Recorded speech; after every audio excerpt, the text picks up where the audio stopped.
থেকে মর্তে অবতরণ করতে চলেছে শুভাংশু শুক্লা। সবকিছু ঠিক থাকলে আজ বিকেল 3:01 প্রশান্ত মহাসাগরে অবতরণ করবে শুভাংশু শুক্লারা। যেটা জানা যাচ্ছে যে 25শে জুন স্পেস এক্স এর ড্রাগনে চেপে তারা মহাকাশে রওনা দিয়েছিলেন। 18 দিন মহাকাশে কাটানোর পর অবশেষে তারা পৃথিবীতে ফিরছেন। আমাদের সঙ্গে টেলিফোন লাইনে রয়েছে প্রতিনিধি মৌমিতা মিত্র। মৌমিতা, যে ঘটনাটা জানা যাচ্ছে তাতে কিন্তু আজ বিকেল 3:01 অবতরণ হতে পারে শুভাংশু শুক্লাদের। সবকিছু ঠিকঠাক থাকলে তারা প্রশান্ত মহাসাগরে তাদের ক্যাপসুল আজকে অবতরণ করবে। কি খবর রয়েছে তোমার কাছে, কি জানা যাচ্ছে বিষয়?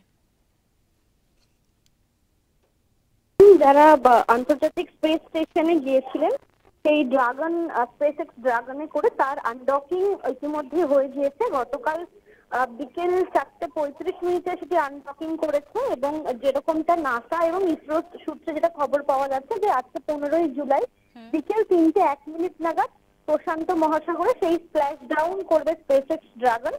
এবং সেক্ষেত্রে তারা যে আন্তর্জাতিক স্পেস স্টেশনে গিয়েছিলেন, যে ড্রাগন মহাকাশযানে তারা গিয়েছেন সেই ড্রাগনে চড়েই তারা পৃথিবীতে আবার ফিরে আসবেন এবং আনডকিং প্রসেসটা কমপ্লিট হওয়ার পরে স্বয়ংক্রিয় পদ্ধতিতে তারা আবারও এই যে স্পেস এক্স ড্রাগন সেটা আবারও মহাকাশযান পৃথিবীর দিকে সেটা রওনা দেবে।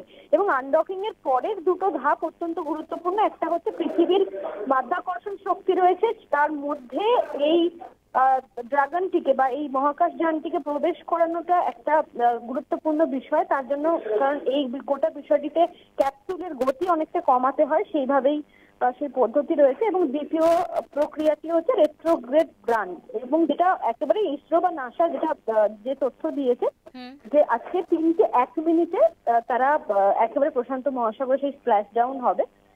এবং স্প্ল্যাশ ডাউনের পরে বেশ কিছু নিয়ম কানুন রয়েছে। শুভাংশু সহ যারা গিয়েছিলেন প্রত্যেকেই বেশ কিছুদিন রিহ্যাবিলিটেশনে থাকতে হবে, তারপরে তারা স্বাভাবিক জীবনযাপনে ফিরতে পারবেন। এবং সেক্ষেত্রে তারা যে উদ্দেশ্য নিয়ে গিয়েছিলেন আন্তর্জাতিক স্পেস স্টেশনে, সেই উদ্দেশ্য কতটা সফল হয়েছে বা তাদের যে মিশন সেটা কতটা সফল হয়েছে সেটাই এখন দেখার বিষয়। এবং এর আগে আমরা দেখেছিলাম যে সুনিতা উইলিয়ামসের ক্ষেত্রে যে একটা যান্ত্রিক সমস্যা তৈরি হয়েছিল, যে কারণে ফেরা নিয়ে একটা অনিশ্চয়তা তৈরি হয়। এক্ষেত্রে যদি সবকিছু ঠিকঠাক থাকে তাহলে কিন্তু আজকে বিকেল 3:01 নাগাদ সেই স্প্ল্যাশ ডাউন প্রক্রিয়া কমপ্লিট হয়ে যাবে।